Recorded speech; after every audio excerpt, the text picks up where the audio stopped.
In the heart of the forest, where every leaf had a story and every breeze whispered kindness, lived Felix, a fox whose heart overflowed with compassion.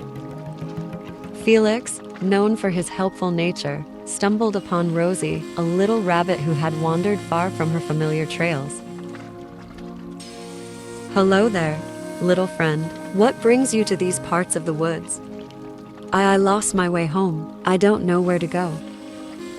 "Worry not, dear Rosie. I'll be your guide and lead you back to safety." Felix, with a heart full of determination, took Rosie's paw and embarked on a journey through the enchanting yet challenging paths of the forest.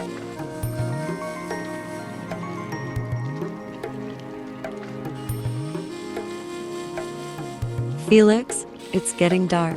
I'm scared." There, Rosie, look at the stars. They'll guide us. We'll be okay."